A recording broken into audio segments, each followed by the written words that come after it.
I want to tell the world community that while we will always put America's interests first, we will deal fairly with everyone, all people and all other nations. We will seek common ground, not hostility, partnership, not conflict. And the vision and future planning of the United States and the restructuring of the globe into a new world order is not limited to any particular US president, since globalism is a goal that may span 25 years plus. The maximum two-term limit of a US president is about 8 years. This is the reason why there are men in the shadows who steer national and foreign policy in a certain direction. The globalists work through groups such as the Bilderberg Group, the Council on Foreign Relations, the Club of Rome, and the Vatican, which has insinuated itself as the New World Order religion, but encompassing all religion through interfaith.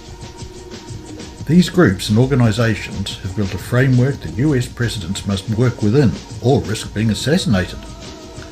The chilling infiltration of both American and European institutions is widespread. The Knights of Malta, Opus Dei, Knights Columbus, Freemasonry and Skull and Bones, which are secretly subservient to the Vatican and controlled by the Jesuit order. This is why you see George Bush making the Skull and Bones sign while receiving communion. One can also discern the level of papal involvement by the behaviour of John Kerry.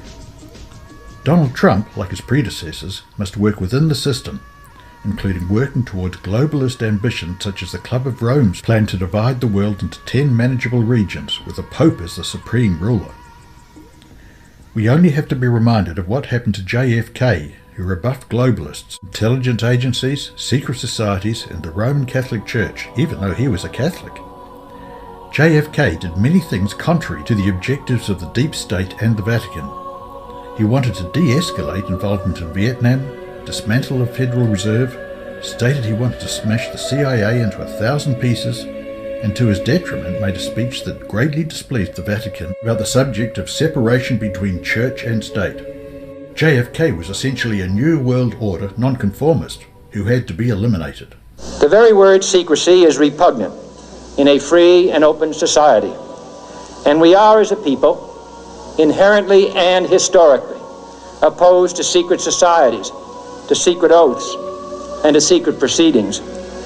We decided long ago that the dangers of excessive and unwarranted concealment of pertinent facts far outweighed the dangers which are cited to justify it. Even today, there is little value in opposing the threat of a closed society by imitating its arbitrary restrictions. Even today, there is little value in ensuring the survival of our nation if our traditions do not survive with it.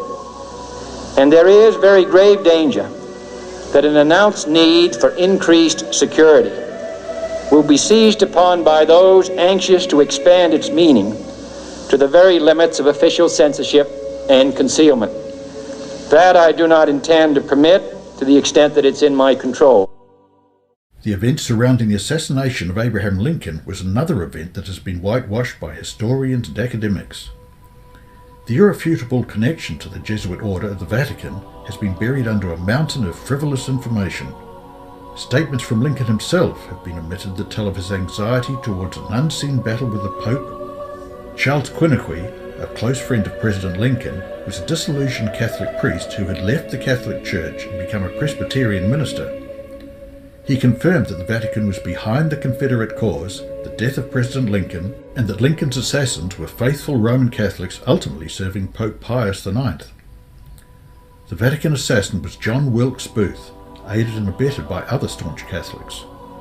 Mary Surratt, Lewis Powell, George Asteros, David Herold and John Surratt, who were coached by a Jesuit priest. At the time of the trial and hanging, the US government decided to hide the Vatican conspiracy from the public, in case of a public backlash against Catholics from an overwhelming Protestant majority.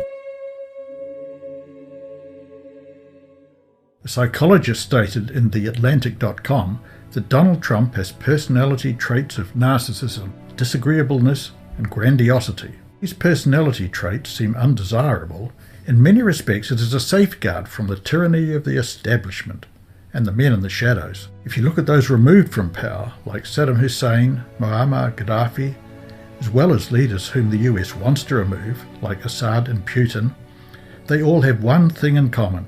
They are independent thinkers, not willing to be a sock puppet for globalists, unlike Hillary Clinton.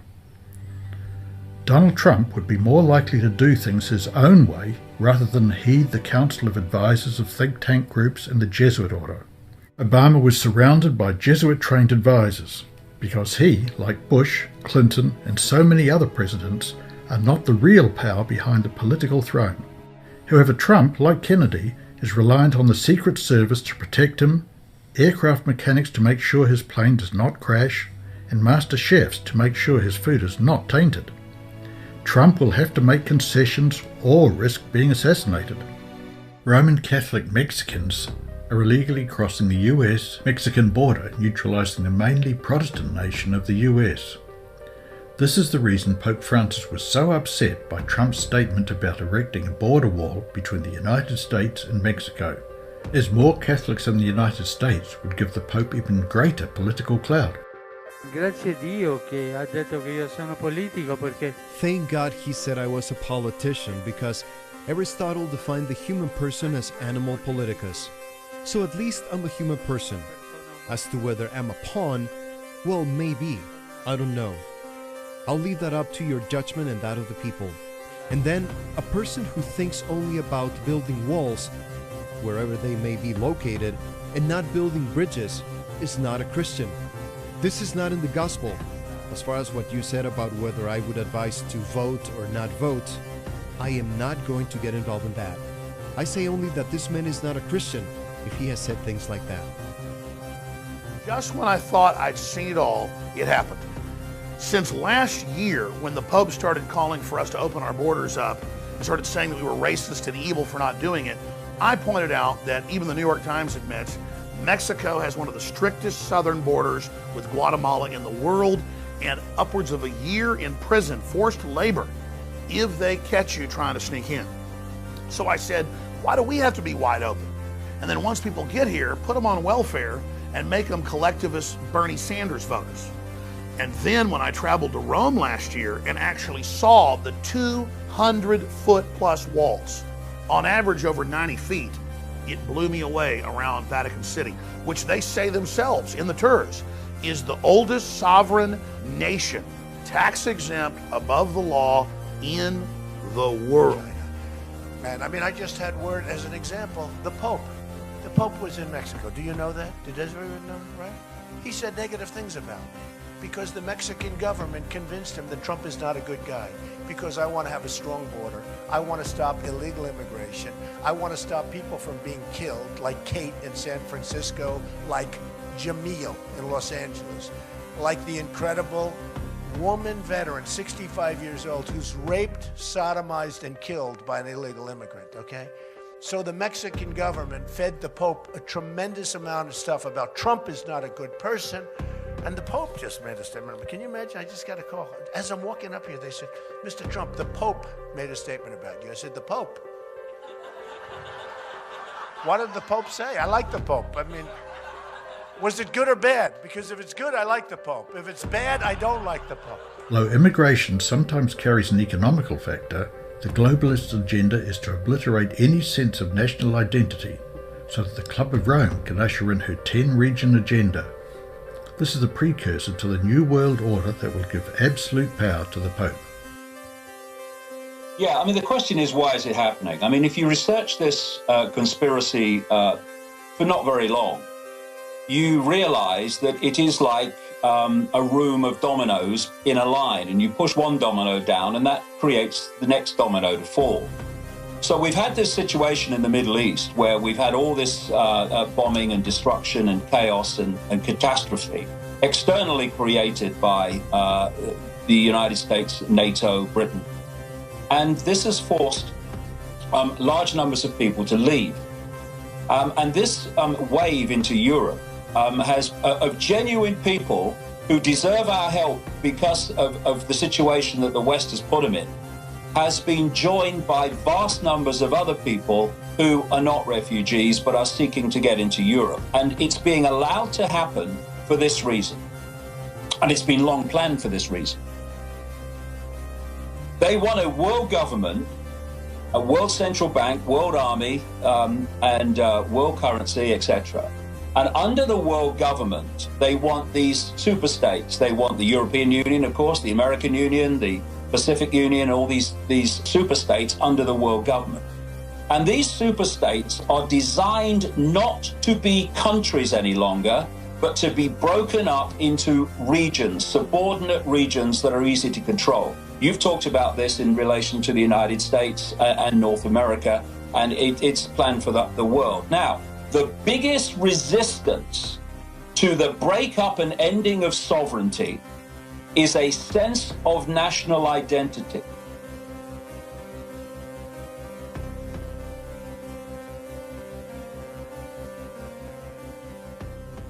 Involved with Putin for I have nothing to do with Putin. I've never spoken to him. I don't know anything about him other than he will respect me. I don't think Putin has any respect whatsoever for Clinton. I think he does respect me. And I hope I get along great with him. It's possible that we won't, Jeremy. I hope that we get along great with Putin, because it would be great to have Russia with a good relationship. Right now, we don't have a good relationship. The purpose of that infiltration was what for? Well, the purpose is what the Roman Catholic system has all the time as her own purpose, is to infiltrate, to penetrate all the areas of life where the Roman Catholic can have control and access for the coming world government. What that means is, in preparation for that world government, the Roman Catholic institution, especially since the establishment of the Jesuit order in 1541, throughout all these 500 years, they've been in preparation and through infiltration and penetration of every level of society in order to take over the world politically and religiously. There are two doctrines that define very well these dangerous goals of the Roman Catholic institution. Two doctrines define this very well. One is called the doctrine of the apostolic succession, and that is dealing with the papacy. And the other is the doctrine, the temporal power, and that is dealing with world government. The founders of the CIA, which replaced the OSS, Office of Strategic Services, were Alan Dulles, a Knight of Malta, Harry Truman, a Freemason, and William J. Donovan, who was also a Knight of Malta. Every director of the CIA has had some connection to the Jesuit order, through either a secret society, a Jesuit priest, or a Jesuit education. The CIA vet potential US presidents, often grooming candidates or sabotaging them, like the Trump hot mic incident. Here it was apparent that Billy Bush egged Trump on while recording him. Billy Bush is a member of the Bush dynasty. The Bush family are deeply involved with the CIA, the Vatican, and Skull and Bones, a secret society that makes their initiates carry out immoral acts or confess sordid details of their lives. These initiates can then be controlled or blackmailed if they start to think independently outside the order. The Parliament of the United Kingdom is controlled in a similar way. Both the House of Lords and the House of Commons are mostly controlled by MI5 or MI6 through blackmailing or destroying individuals with recordings, such as videotapes of politicians engaging in bad behaviour, such as soliciting prostitutes and even pedophilia parties. That is the secret of how politicians are controlled or destroyed by intelligence agencies. Since 9/11, the only director of the CIA who has not been Jesuit trained was Michael Morrell, who is a member of Skull and Bones, a society controlled by the Jesuit order. James Clapper, staunch Roman Catholic, is Director of National Intelligence, a position that makes him an advisor to the President and generally an overseer of all intelligence agencies. The Vatican now controls intelligence agencies, which gives the Jesuits a carte blanche to carry out operations not only in secret, but at the expense of the everyday American taxpayer. An astonishing admission by the Roman Catholic Church. They run the CIA. Did you know the CIA is also dubbed Catholic Intelligence Agency? Catholics in Action. Is the CIA truly American? For decades, Jesuit affiliates of the Roman Catholic Church have directed the CIA. Leon Panetta and John Brennan, the current director, are Jesuit trained. Are Jesuits today the same as Jesuits of the past? Are you familiar with the Jesuit oath? Its devious plans to control the wealth of the nations, enslave the masses, and depopulate the world. Pope Francis is a Jesuit. Should we be alarmed that the institution the Pope heads also controls the CIA? The CIA's mission is to identify and destroy terrorists and fundamentalists. Pope Francis likewise, and defines them as those who believe in absolute truth, end-time prophecies of Daniel and the Revelation, refuse to yield their liberty of conscience, and give up constitutional rights. The insidious agenda of the Jesuits will soon be realized, as Pope Francis has been hailed Lord of the world and Savior of the earth. What does CIA stand for? The Central Intelligence Agency. That is correct. That is what the CIA stands for. Now, do you know what the primary job of the CIA is? I think their primary job would be similar to the police force, but more the head of law enforcement. Now, Marianne, what is the primary job of the CIA? I believe it has to do with foreign intelligence. The CIA is the foreign spying agency for America. That is also correct. Now, they collect, analyze, evaluate, and disseminate foreign intelligence in order to help make decisions that relate to national security. So you're right. So, Jerome, can you guess what religious group has predominantly run the CIA? I would assume Christians or Catholics. Now, can you guess what religious group has predominantly run the CIA? I'm going to assume or guess the Catholic religion. That is correct. Why do you guess that? Because I figured that they might have a lot of involvement with the CIA. Now, the CIA has been predominantly run by Roman Catholics, and a high percentage of them have been members of the Jesuit Society. Yes. So, do you know who Jesuits are, Marianne? Kind of, yes. I was raised Catholic, so I'm familiar with Jesuits. Okay. And what can you tell me about Jesuits? Well, they seem to be more liberal priests, I guess. All right, so they are a male congregation in the Roman Catholic Church, as you know. And so what we're going to do is just read the Jesuit oath, okay? So have you follow along. It says, I furthermore promise and declare that I will, when opportunity present, make and wage relentless war, secretly or openly, against all heretics. I will hang, waste, boil, flay, strangle, and bury alive. Rip up the stomachs and wombs of their women in order to annihilate forever their terrible race. So, Lucas, what are your thoughts on the Jesuit oath? Well, based on that oath, I'm not too fond of the group. I haven't really looked into what else they claim to stand for, but it's kind of concerning to have a group, like you said, so involved in central intelligence and everything, and being so motivated by these values. So what are your thoughts on the Jesuit oath? The Jesuits are pretty bad people. Sounds like they want to kill people. That's not a good thing, is it? Based on the Jesuit oath, the excerpt that we just read, what are your thoughts on Pope Francis being so impactful in social and political issues? I think that we should keep our, separation of state and church. I believe that the Pope should stick to his religious issues, and then the government needs to handle the government issues. So now, based on the Jesuit oath, because Pope Francis is a Jesuit, right?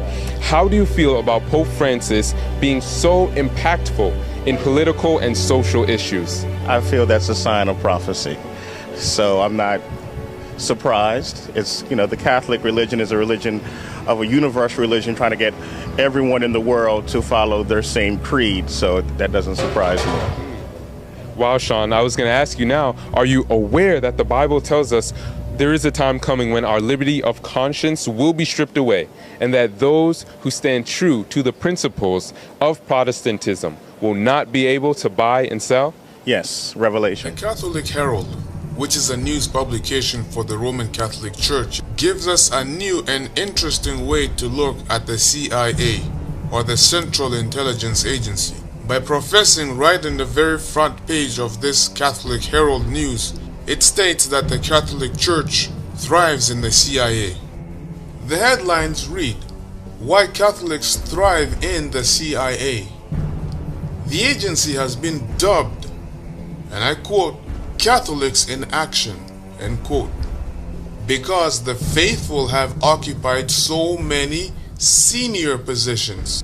This, ladies and gentlemen, is a plain easy giveaway, and it should not take a rocket scientist or anyone with great qualifications to understand that the Roman Jesuits, or should I say the Vatican, is the one that runs the Central Intelligence Agency. Make some very interesting notes here. Make note that the CIA thrives in the United States of America. It has the seal of the United States and the symbol of the United States right on it. The eagle is right there. Secondly, make note, the Jesuit order thrives primarily at the Vatican. However, what you need to understand is that the Jesuit order is a secret police for the Vatican, and what they have done is they have successfully infiltrated every other governmental structure in the world today. But they will disguise themselves as Roman Catholics, and that is because they are Roman Catholics. Just as you have Joe Biden, he is the first Roman Catholic Vice President of the United States of America. While he is the very first Vice President who is a Roman Catholic, we also have the very first Jesuit Roman Catholic leader, the Pope, Pope Francis. In case you missed it, let me go back and repeat myself again so you will understand exactly what I'm telling you. These Jesuits, though they infiltrate other governmental structures, they simply will never tell you that they are Jesuits, but they will tell you that they are simply Roman Catholics. Their allegiance belongs to the Pope. These so-called Roman Catholics, they are Jesuits, especially the ones who are in political structures or in judicial positions of power. The United States of America is run by Jesuits. They used the order of the Masons as scapegoats. The majority of people, the minute they hear the words Freemason, they automatically think the most evil secret society. But when they hear Jesuits, they think, oh, Pope Francis is a Jesuit, he's a good person, he's a Roman Catholic. I think the Jesuits are connected to the Roman Catholics.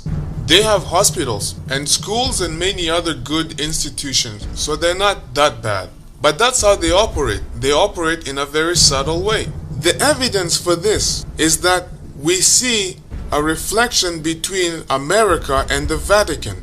The United States Capitol is designed to resemble the Vatican.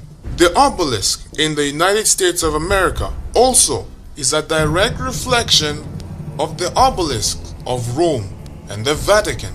The symbols of sun worship within the Freemasons and within the Jesuit order, it's all the exact same. Going back to the CIA, when we look at the symbol of the CIA, the United States seal, what we also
The attention placed on the NSA's mass surveillance of American citizens, it's easy to forget the other countries that are taking a page out of the agency's spy book.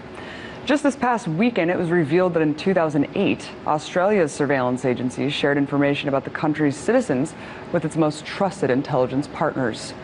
Perhaps the most concerning part of this recently leaked Snowden document was the discussion between these allies over whether or not to share the medical, legal, and religious information of Australian citizens. But this story is just a microcosm of the larger international spying cabal working together to peer into every nook and cranny of the world. So who exactly are these peeping partners? Well, they call themselves the Five Eyes, a partnership made up of intelligence agencies in 5 English-speaking countries: the US, the UK, Australia, Canada, and New Zealand. And just like the Eye of Sauron, eyes see all, which is an especially appropriate analogy since The Lord of the Rings was filmed in New Zealand. But I digress. You see, the Five Eyes Agreement has been around since the end of World War II, but it was so secret that the program wasn't even disclosed to the public until 2005. On the surface, this treaty is just a friendly agreement between allied nations that it's essential to stopping global terrorism.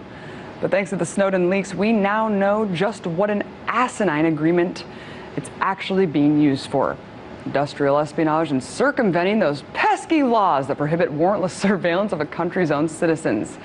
In theory, these nations are not allowed to spy on each other's people, but we all know rules are meant to be broken. In 2007, the NSA analyzed and retained any British citizen's mobile phone number, email, and IP address swept up in its enormous dragnet. Another memo dated from 2005 shows that the NSA was working on a procedure to spy on the other 4 countries. And while one sentence in the memo states that the US and UK will not explicitly target each other, the very next sentence says governments reserve the right to spy on each other's citizens when it's in the best interest of each nation. Well, that's not open to interpretation at all.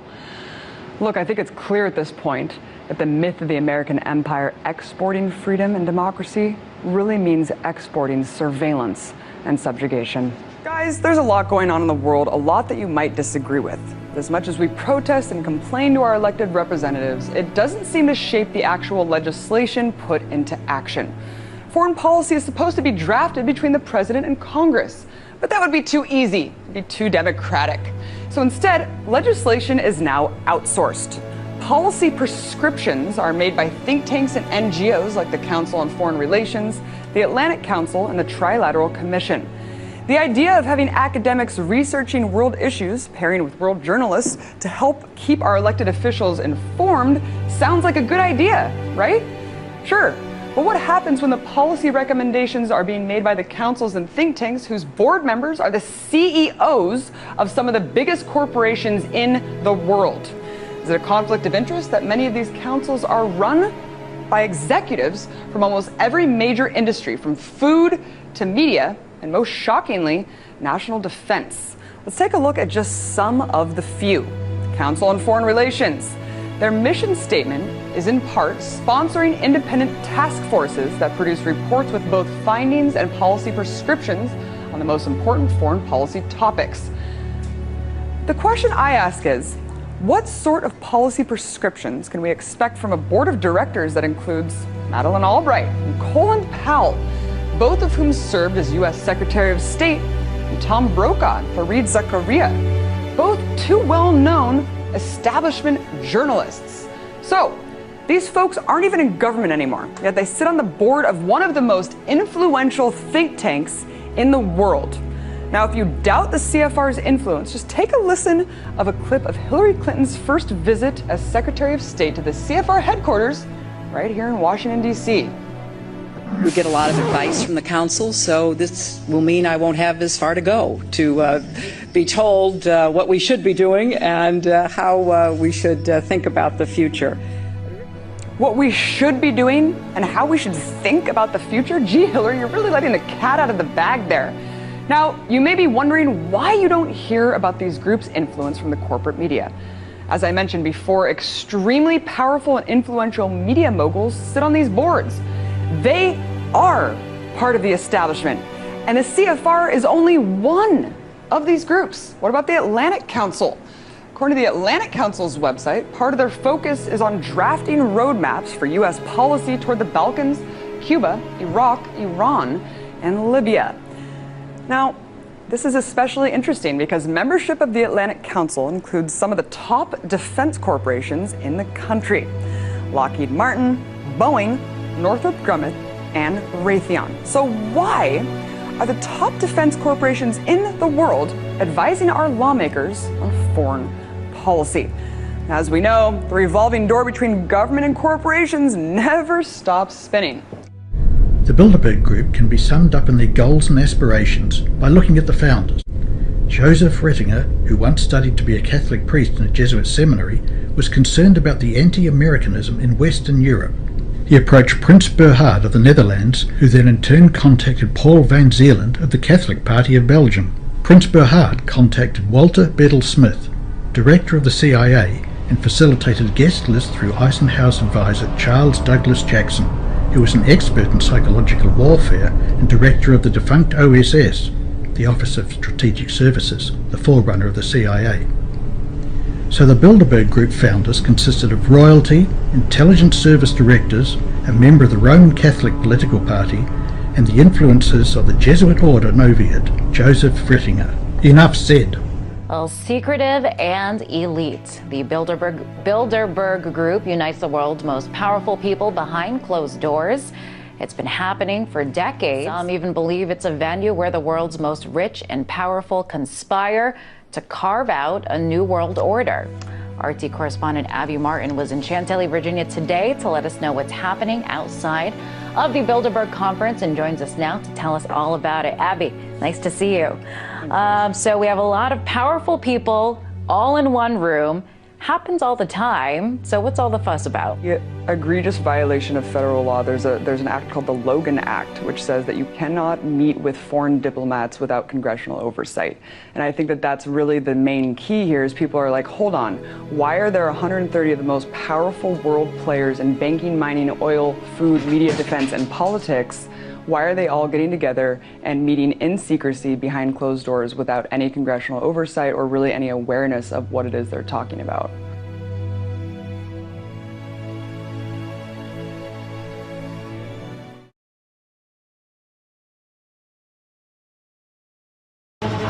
Breaking news tonight, the Pope in America. A rousing welcome for the man who's been called the rock star Pope. Rock star Pope Francis begins a historic visit.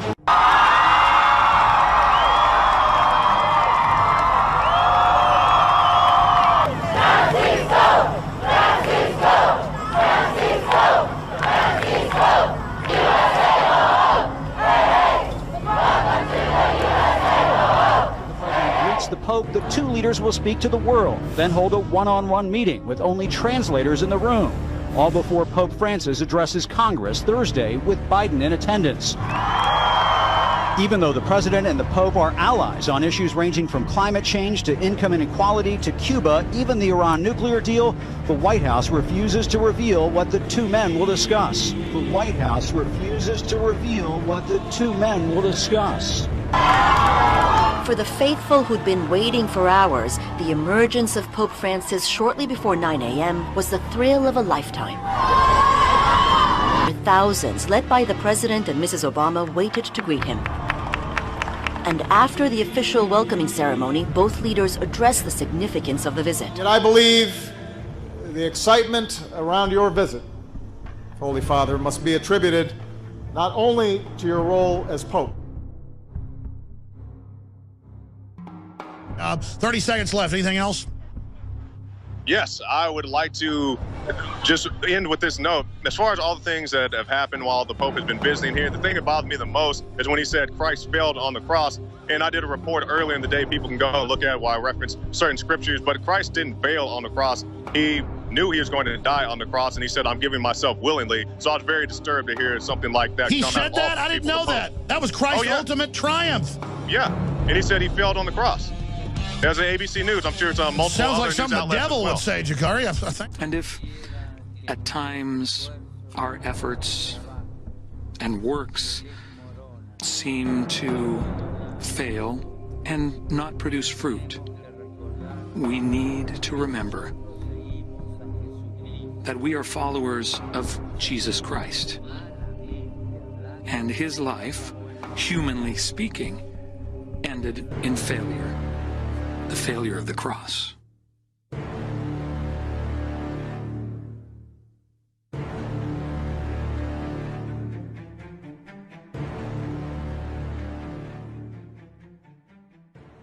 Flammas eius, Lucifer matutinus inveniat. Ille in quam Lucifer qui nescito casum, Christus filius tuus, qui regressus ab inferis, humano generis serenus iluxit, et tecum vivit et regnat in saecula saeculorum.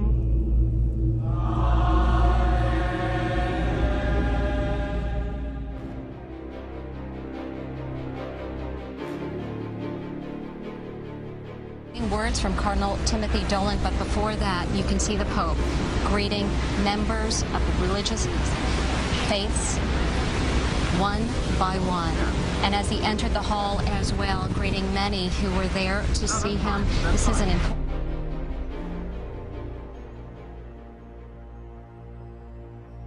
Papa Francesco, on behalf of this very distinguished group, representatives of the Hindu, Buddhist, Jain, Sikh, Native American, Jewish, Islamic, and Christian communities of New York City.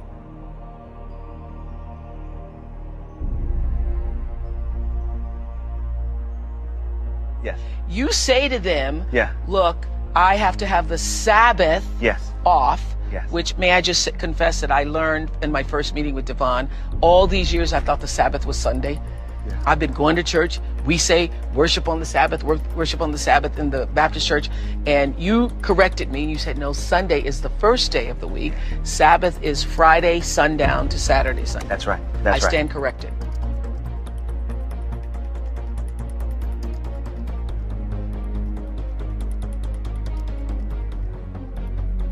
That's because Sunday is a day of worship. You're supposed to be in a Christian church. But wait a second, aren't we supposed to have religious freedom in America? Some religions worship on different days. Because blue laws, which date back to colonial times, still ban that in a dozen states. Originally, they outlawed regular Sunday work. No buying, no selling, traveling, public entertainment, or sports even. People, it's baked in, have always had this temptation to let work crowd out all the other things that matter. Family, faith, and they have to be told again and again, knock it off, don't work. It's interesting. You think people are lazy, but they work too much. Americans work too much. Maybe, but they should certainly be able to choose their own days off. The idea that somehow a bunch of guys in a state capital somewhere know what's best for us in terms of, you know, how many days off we take and when we take them. Everyone listen to the Pope speak on the importance of keeping Sunday as the Sabbath. We are called to reflect more deeply on the mystery of creation and therefore of our own lives. We are called to rest.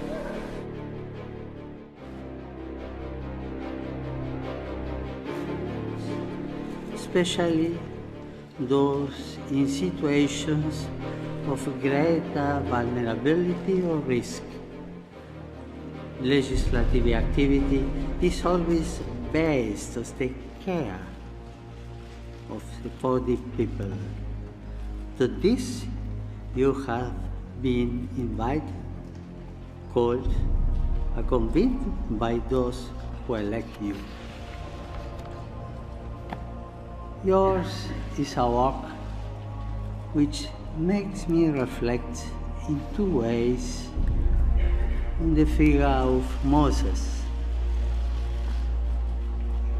On the one hand, the patriarch and lawgiver of the people of Israel symbolizes the need of people to keep alive their sense of unity by means of just legislation.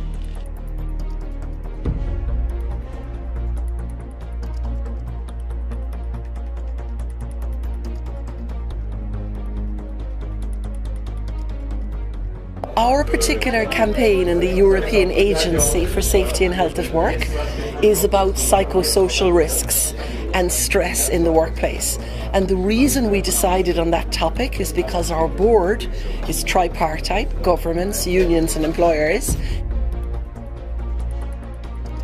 I think the evidence we have in terms of looking at long hours is that it's not so much which day of the week you are working for us. It's a question that every worker has to get adequate rest.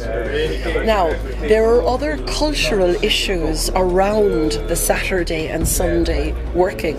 And in particular for the Sunday working, I think it's interesting what the recent Eurofound survey has to say about this. There's an increasing number of people having to work on Sundays, an increasing number of people saying that it is impacting on their family lives. From the occupational safety and health point of view, we're very keen that workers get adequate rest. But I think if you look at that European Working Conditions survey from Eurofound, you will see that Sunday working is definitely impacting as well on family life.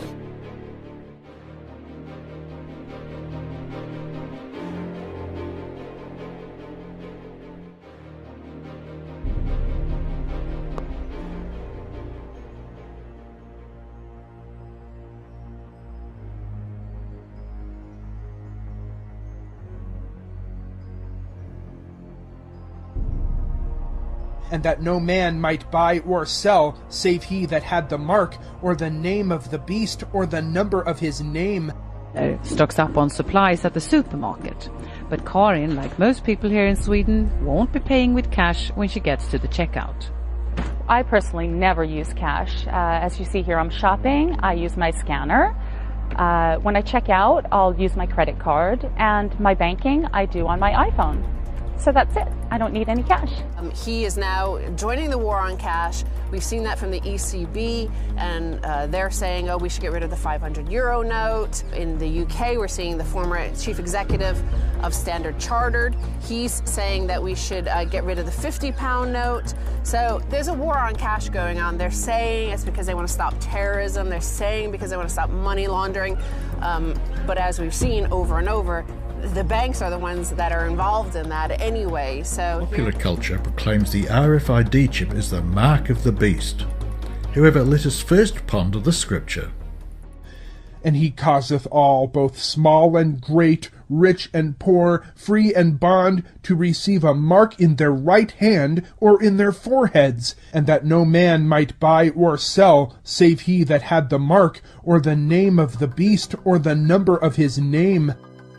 Before we investigate what the mark of the beast is, we must first discover how the no buy and sell will be administered, and only a cashless society can achieve that. The greatest misconceptions are spread by repeating the opinions of others. Let us go straight to the source, the Bible, and learn the clear and distinct definition of what exactly is the mark of the beast. A beast in Bible prophecy is a kingdom, as explained in the following verse. Daniel 7:23. Thus he said, the fourth beast shall be the fourth kingdom upon the earth. Now the mark which belongs to the papacy is the professed holy day of mainstream Christianity. Sunday is our mark of authority. The church is above the Bible, and this transference of Sabbath observance is proof of that fact. Catholic Record of London, Ontario, September the 1st, 1923. Protestants accept Sunday rather than Saturday as the day for public worship after the Catholic Church made the change. But the Protestant mind does not seem to realise that in observing Sunday, they are accepting the authority of the spokesman for the Church, the Pope. Our Sunday Visitor, February the 5th, 1950. Sunday keeping went mainstream as a day of worship and rest in 321 AD, when Emperor Constantine decreed it under the influence of his flatterer, Bishop Eusebius. The divinely appointed Sabbath, Saturday, was moved to Sunday, Dies Solis, and those true Christians who disobeyed the Sunday apostasy were penalised and persecuted. Bishop Eusebius was the hidden hand in this religio-political decree as Emperor Constantine realised the religio-political benefits uniting pagans and Christians within the Roman Empire. Bishop Eusebius was part of an apostate Christian movement that evolved into the Roman Catholic Church, as Sunday keeping had been preeminent among apostate Christians around 70 years before Emperor Constantine's decree. The fourth commandment, Exodus 28, remember the Sabbath day, to keep it holy, has never been changed under any biblical or apostolic instruction. Jesus, the disciples, and all the early churches mentioned in the Bible, for example Corinthia, Thessalonica, Galatia, and churches in Rome, kept the Sabbath Saturday. The Pope's title Vicarius Filii Dei, vicar or representative of the Son of God, adds up to 666 in Latin, Greek, and Hebrew. Vicarius, or vicar, is derived from the word substitute, as the Pope assumes the title Substitute of Christ on earth. Therefore, Mark of the Beast 666 is a prophecy that every nation will enforce a Sunday law by fine, economic sanctions, and finally the death penalty. The United States or Vatican alliance can achieve this goal through controlling the global financial systems of the world, implementing sanctions or withholding global currency or access to the SWIFT international payment system. The Mark of the Beast is an invisible mark, and like the seal of God, which is also invisible, is an individual choice of whom to obey, symbolizing either God's commands or Satan's counterfeit. The mark in the forehead, pertaining to both the mark of the beast and the seal of God, signifies the moral choice of how they will obey, as the frontal lobe at the front of the forehead is where moral decisions are made. Therefore the mark is symbolic of that choice. However, the mark of the beast can also be found on the hand, signifying actions. For example, an atheist or Muslim can keep the global Sunday law by actions, and by those actions they will receive the mark in their right hand, different to those who receive the mark of the beast in their foreheads by believing and choosing Sunday as their religion. And those who refuse the Sunday law will be penalized and persecuted in stages of fines, imprisonment, and the death penalty. You may say that the Sabbath day, Saturday, belongs to the Jews. However, the book of Genesis negates this idea, Genesis 2:3. And God blessed the seventh day and sanctified it, because that in it he had rested from all his work which God created and made. So Genesis chapter 2 verse 3 silences the argument that only the Jews were commanded to keep the Sabbath. James chapter 2:10. For whosoever shall keep the whole law, and yet offend in one point, he is guilty of all. In the issue of the contest, all Christendom will be divided into two great classes: those who keep the commandment of God and have the faith in Jesus, and those who worship the beast in his image and receive his mark. Although church and state will unite in their power to compel small and great, rich and poor, free and in bond. Revelation chapter 13 verse 16. Yet the people of God will not receive it. But Christians of past generations observed Sunday, supposing that in so doing they were keeping the Bible Sabbath. And now there are true Christians in every church not accepting the Roman Catholic Communion, who honestly believe that Sunday is the Sabbath of divine appointment. God accepts their sincerity of purpose and their integrity before him, but when the Sunday observance shall be enforced by law, and the world shall be enlightened concerning the obligation of the true Sabbath, then whosoever shall transgress the law of God to obey a precept that has no higher authority than that of Rome, will then honour popery above God. He is paying homage to Rome and to the power that enforces the institution ordained by Rome, and is worshipping the beast in his image. Men will then reject the institution that God has declared to be the sign of his authority, and honour in its stead that which Rome has chosen in token of her supremacy.